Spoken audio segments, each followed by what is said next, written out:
Good morning, guys. Wala muna tayong gala today. Hindi ako muna lumabas today. Yung asawa ko meron siyang appointment pero hindi ako sumama. Dalawa yun. 8 a.m. tsaka isang 3:20. Kasi guys, umuulan. Tingnan nyo.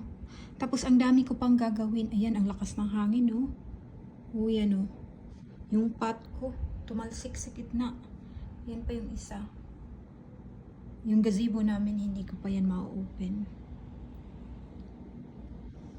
Ayan, so hindi muna ako lumabas. Muna ako. Naglinis lang ako dito. At nagkulay ng hair ko. Ito pala.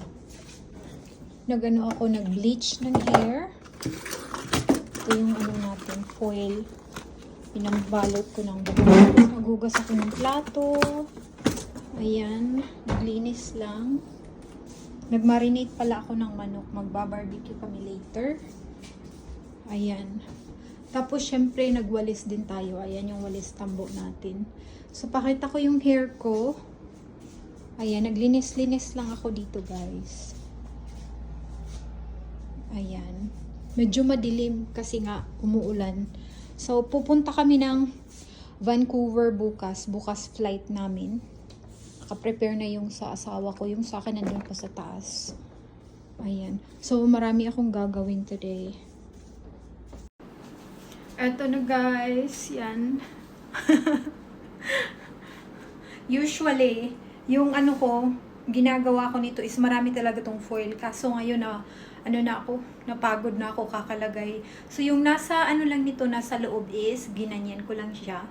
Kinamay ko lang siya, tapos di ko na siya nilagyan ng foil, yung mga nasa ibaba yan. Ito na lang dalawang dito. Ito, tapos doon sa ibabaw. Kasi napagod na ako. Ayan, ganyan na lang yan siya, guys.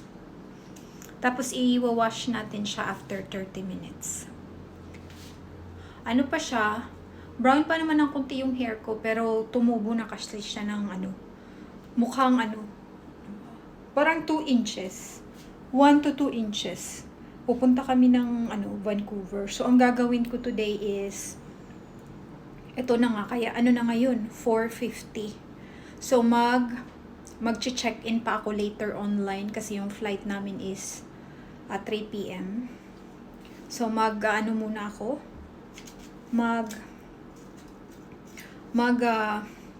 Ito iwawash ko tapos maglilinis ako ng kuko later. Ayan. Diba? Okay naman siya, guys. Yan. Pero kagabi ito, tinanggal ko na siya. Din to, mga 1 week na. Ayan. So, tinanggal ko na siya last night kasi, papalitan ko na siya ng kulay. So, kailangan ko na siyang tanggalin. Ayan. So, magpapalit tayo niyan later. Ayusin natin yung hair natin. Tapos, naglalaba pala ako sa baba. So, ida-dry ko na yun. And then, after, maglalagay na sa mga, namin, luggages namin. So, yun guys. Pakita ko later yung, kulay ng, ng kuko ko. Ito na guys, yung hair ko. Ayan. So, iwa-wash na natin siya, guys. How did you get that? Nagdala ng bola yung asawa ko. Why is it sad? Why is it sad? It's sad? Yeah. Oh, wait. You get a wrong one. Did I get a sad one? Yeah. Get out of here. Oh, an angry one. Oh What? my god. Oh my god. Where is it? I didn't know there were sad ones in there, so happy ones.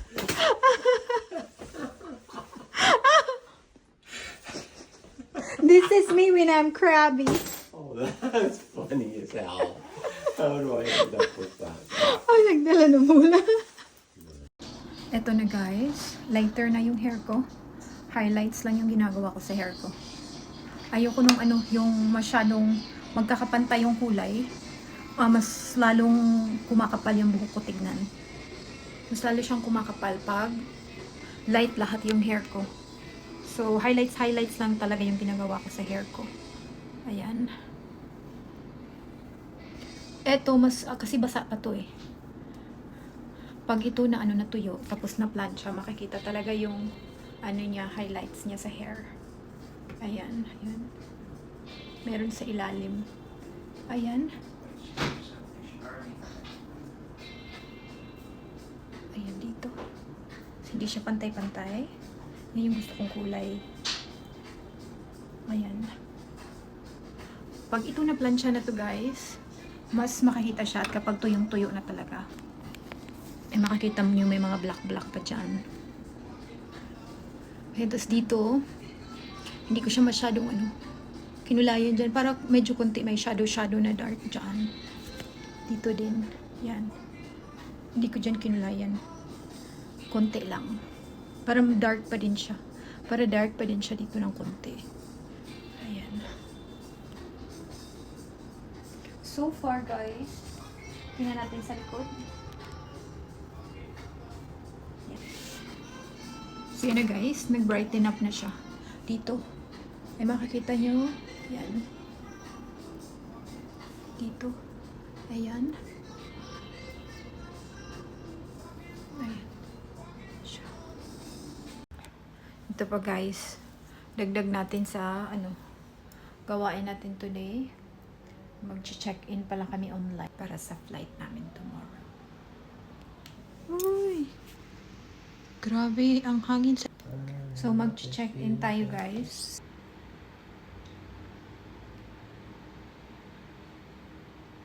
Tingnan muna natin yung email. Flair Airlines. Check-in now. Oh, what are you doing that? Eto na guys, isang madali ang lang to, check-in online.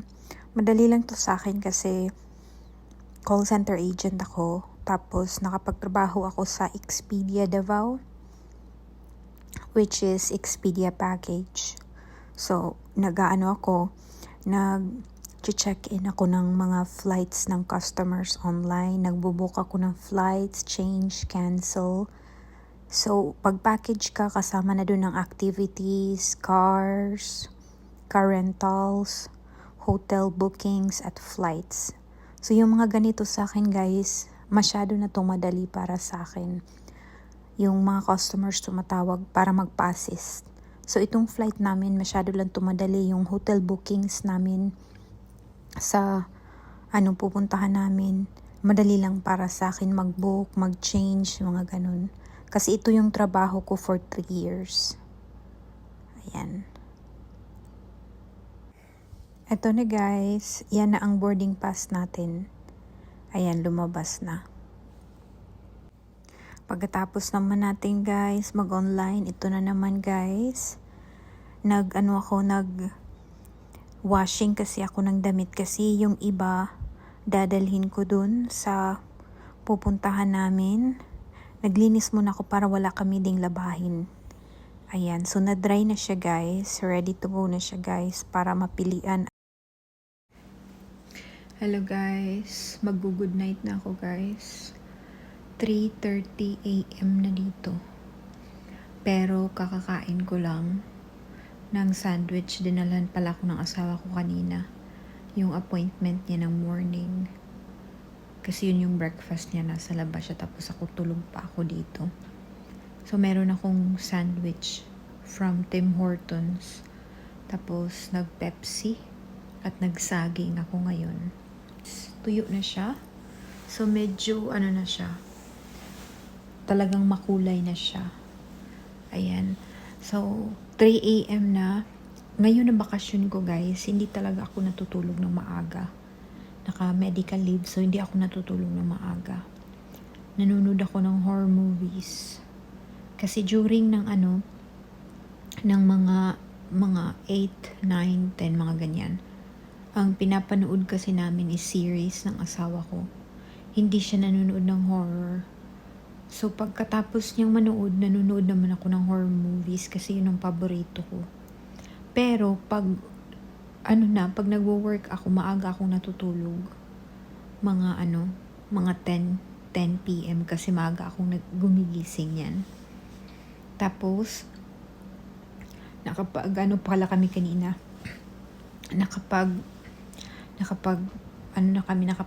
na kami ng luggages namin. At ang hindi ko lang talaga nagawa guys is yung kuko ko. Ayan pa rin. Napagod na ako sa dami ko nang ginawa. Nagluto, so sabi ko mag-relax muna ako pagkatapos kong kumain ng dinner. Nanood na ng movies, series. Tapos, ayun, nanonood ng hanggang ngayon, 3:30 a.m.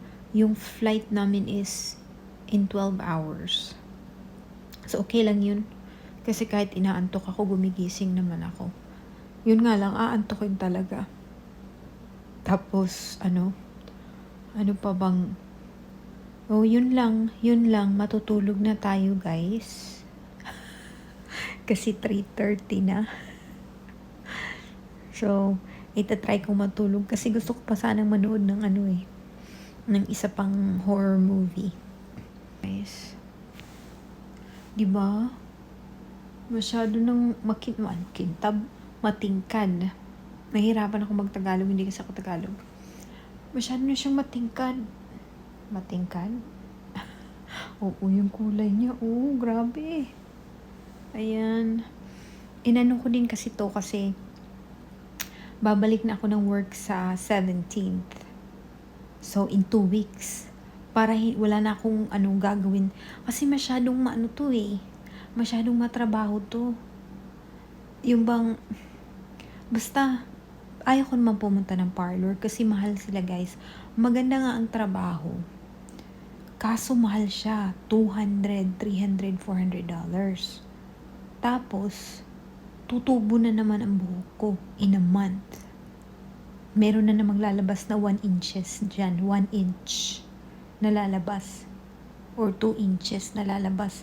Kasi last ko ng pagkulay ng hair is 6 weeks ago.